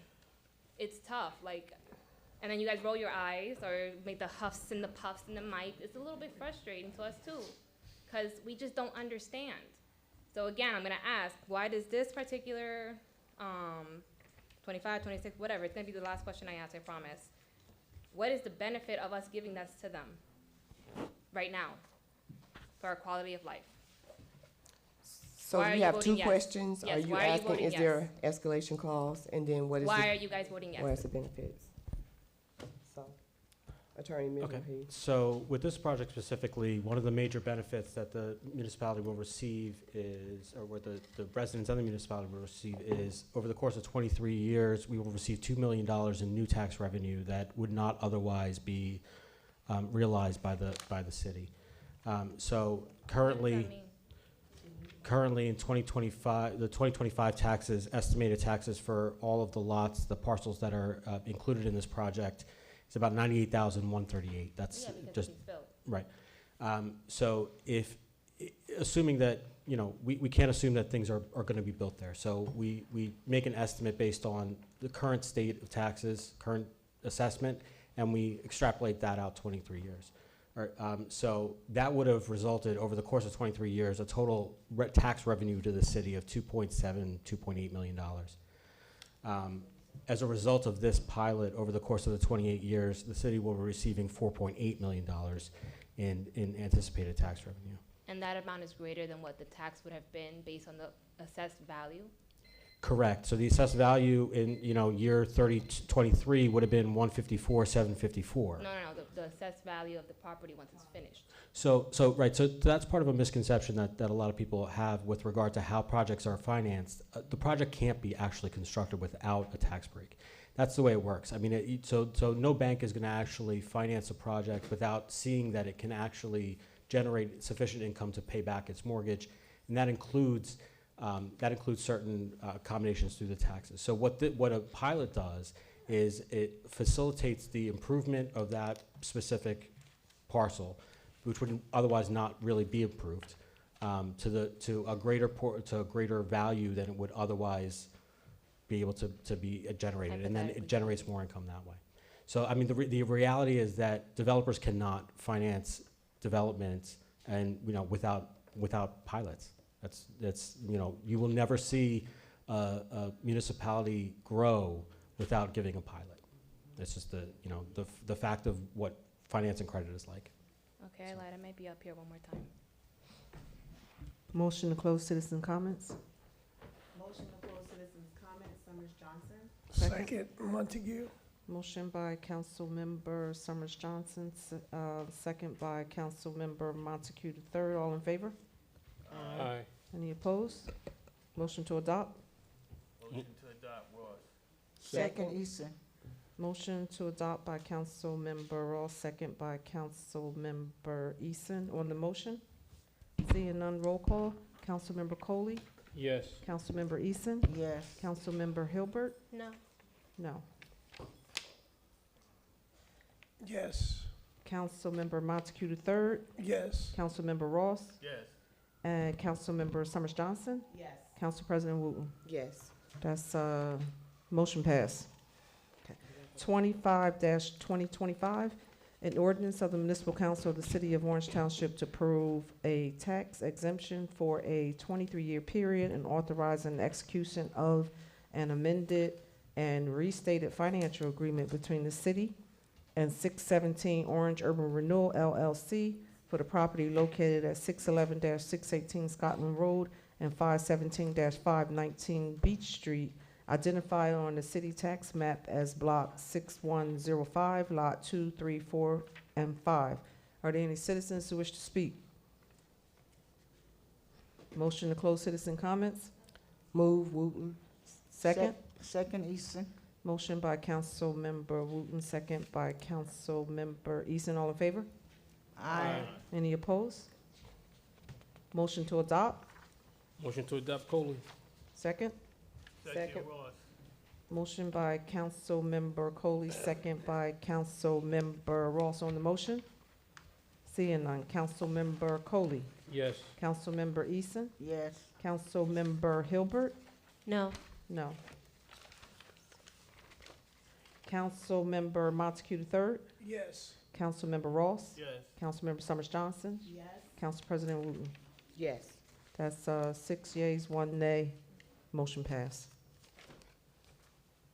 27-2025, an ordinance of the Municipal Council of the City of Orange Township to approve a tax exemption for a 23-year period and authorizing execution of an amended and restated financial agreement between the city and Morrill Street Urban Renewal LLC for the property located at 566-588 Morrill Street and 507-515 South Jefferson Street, identified on the city tax map as block 603, lot 5, 6, 8, 11, 12, 13, 14, 27, 29, and 30. Are there any citizens who wish to speak?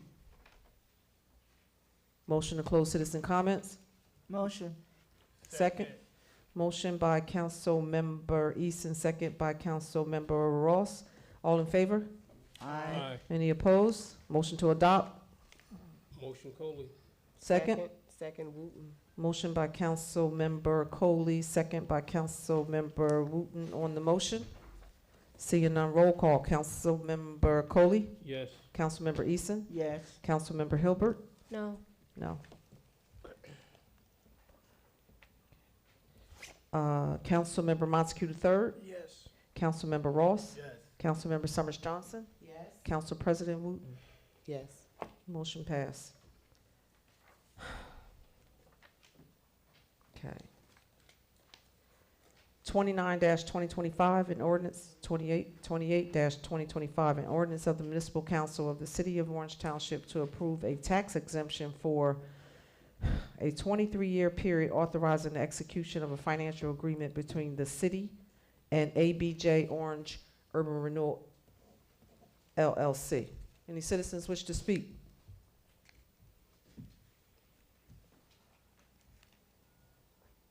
Gloria Bozeman, 345 Alcott Street. I've sat here and I've listened to at least 5 or 7 that have been very similar. This is my question. What's the magic in a 23-year tax abate? How do you come to that conclusion? What is it that's filtered into that decision? And then I hear 23 over that period of time, maybe, not maybe, that the anticipation is that the city will have, what did you say, $2 million, a couple of $1 million over that 23 million, over that 23-year period, and that's the benefit that we're looking to get out of that. And finally, I've done a little reading on why the multi-unit developments are being proposed and what the tax abatement is supposed to provide, and it all stems towards affordable housing. But I don't know that these are affordable housing units. I don't know that that's been one of the things that has been considered, because everything I read says that tax abatement is to enhance cities with regard to those who are, I'm going to use the quotation, not developing in the way in which we would like them to develop in order to show prosperity. But they're all talking about these developments in terms of affordable housing. Are these affordable housing? And what's the magic in the 23-year? Councilman Ibrahim, or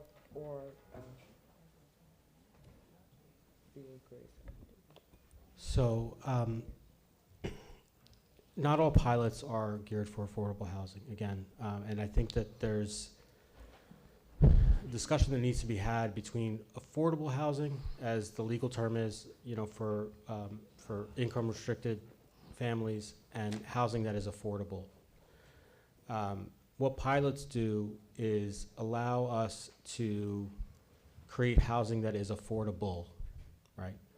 And it may not seem affordable to everybody, but it's affordable in comparison to what it would cost if these pilots did not exist. And so, you know, there was a question earlier about what would happen if we didn't give these pilots. Could they still be constructed? Could these buildings still be built? Could they, you know, and unfortunately they can't be, right? And what happens is if you build a building, 40 units or whatever, what have you, and you charge them full taxes, and then you're looking at rents that are going to be astronomical. So creating housing that is affordable is the goal of these pilots, right? I mean, we're trying to stabilize housing costs. And the only way that we can do that is by working with the developers who are building the housing to ensure that the costs don't rise, you know, to get out of control. So while some pilots are specifically geared towards affordable housing and maintaining affordable housing in the legal sense of, you know, what affordable housing is for income restricted families, again, you know, creating housing that is affordable is the main goal of all of these things in the toolboxes that municipalities use. That's a pretty circular comment in terms of affordable housing is affordable housing. What it means, I think what you mean is affordable is different in different municipalities and with regard to different demographics in a municipality. And so I'm asking about affordable based on the median income of what we identify in the city of Orange Township. So I'm not looking at affordable. Yeah, all housing is affordable if you got money. Well, no, what I'm talking about really is housing that people can afford in the town versus affordable housing is it's a legal term, right? Affordable housing is housing that only certain people can qualify for. And I'm not playing a semantics game with you. I'm trying to explain to you. I'm really not. I'm trying to explain to you what it is, right? So we're trying to create housing that people can afford to live in, not just affordable housing. Orange is actually one of the leaders in the state in the numbers of affordable housing units that we have. We have more than any other municipality in Essex County, and per capita more than anybody in the state. At the moment. We're talking about the developments that are going up. I'm not No, talking about right. But I'm gonna stop because I know people wanna go home. But the magic 23, The Magic 20, there is no Magic 23. It's again, it's based on an analysis of the finances of a project and what the city is willing to entertain and what, what the project can sustain. So there's no magic number for, as you can see, some are less. We have, I think, one that we're approving here for 18 years. and the rest are 23. Right, and the goal ultimately is to drop them down. It used to be 30. Yeah, it used to be 30, it used to be 25. So the goal is ultimately to bring them down to 0. Okay? Okay. Any other citizens? Motion to close citizens' comments? Move, Wooten. Second? Second Coley. Motion by Councilmember Wooten, second by Councilmember Coley. All in favor? Aye. Any opposed? Motion to adopt? Motion to adopt, Ross. Second, Wooten. Motion by Councilmember Ross, second by Councilmember Wooten on the motion. Seeing none, roll call. Councilmember Coley? Yes. Councilmember Eason? Yes. Councilmember Hilbert? No. Councilmember Montague III? Yes. Councilmember Ross? Yes. Councilmember Summers Johnson? Yes. And Council President Wooten. Yes. Motion passed. 29-2025 is being postponed to the next meeting. Ordinance on introduction, first reading, 2-2025, an ordinance to amend the code of the City of Orange Township, Chapter 179, entitled Sidewalk Cafes, Section 179-7 Fees. This was tabled on May 1st, 2025. Is there a motion? Motion to lift from the table. Motion to lift from the table? Motion to lift from the table from Councilwoman Eason. Is there a second? Second, Wooten. Second by Councilmember Wooten. On the motion? On the motion, this is, you said 2? Yes. 2, okay, okay. Yeah. Yep. Anyone The else on the suggestion is that motion? we're gonna vote it down. The suggestion is it's going to get voted down. Not to postpone? Okay, roll call. Councilmember Coley? No. To vote it, It's, motion to lift from the table. oh, yes, yes, yes, Yes. yes. Councilmember Eason? Yes. Councilmember Hilbert? Yes. Councilmember Montague III? Yes. Councilmember Ross? Yes. Councilmember Summers Johnson? Yes. And Council President Wooten. Yes. Is there a motion? It has been lifted from the table. Move, Wooten. Motion by Councilmember Second, Summers Johnson. Wooten, second by Councilmember Summers Johnson on the motion. Seeing none, Suggestion is to vote it down. the suggestion is to vote it down. On the motion, seeing none, Councilmember Coley. No. Councilmember Eason. Point of order. Councilwoman Eason. Are we voting on the, We lifted it from the table, now we're Voting it down. we're voting on it. yeah, because I thought heard you say again, motion to lift. Just want to make sure. No. No. Okay. Councilmember Hilbert. No. Councilmember Montague III. No. Councilmember Ross. No. Councilmember Summers Johnson. No. Councilmember Wooten. No. Well, motion didn't pass.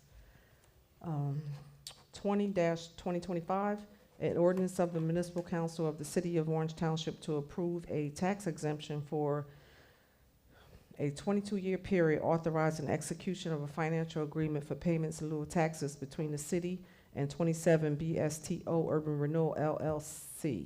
This was postponed from May 1st, 2025 meeting. Is there a motion? Council President, point of order. Councilwoman Eason. To you, to our attorney.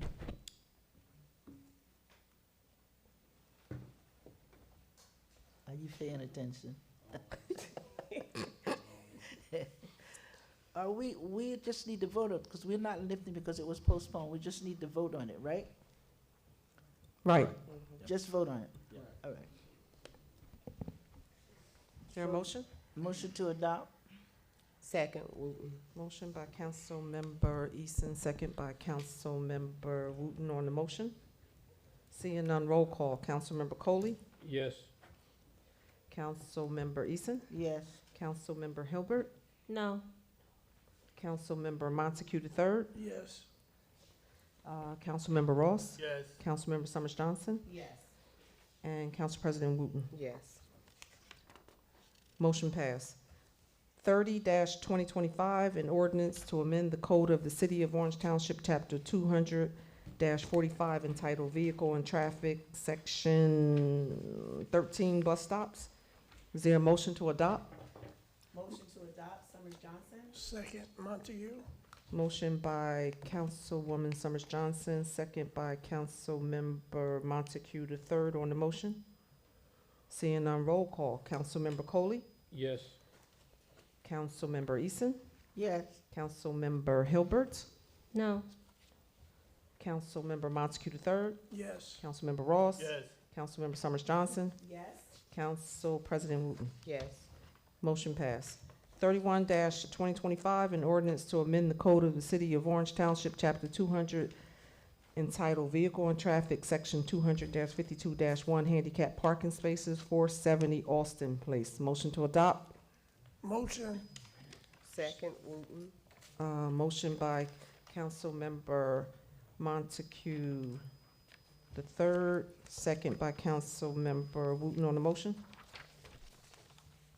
Seeing none, roll call. Councilmember Coley, Yes. Councilmember Eason, Yes. Councilmember Hilbert, Yes. Councilmember Montague III, Yes. Councilmember Ross, Yes. Councilmember Summers Johnson, Yes. Council President Wooten. Yes. Motion passed.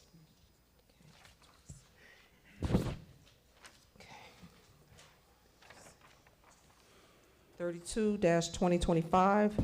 I think the recommendation is to keep this postponed. So this is going to be postponed. Consent agenda. All items listed with an asterisk are considered to be routine by the city council and will be enacted by one motion. There will be no separate discussion of these items unless a council member so requests, in which event the item will be removed from the general order of business and considered in its normal sequence of the agenda. Council members, are there any items that you wish to move?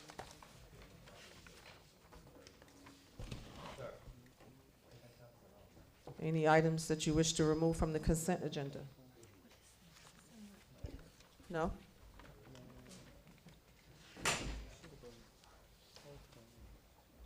Ready? Oh, yeah. Okay, so the consent agenda consists of 262, 263, 264, 265, 266, 267, 268, 269, 270, 271, 272, 273, 274, 275, 276, 277, and 278. Is there a motion to adopt the consent agenda? Motion. Second, Hilbert.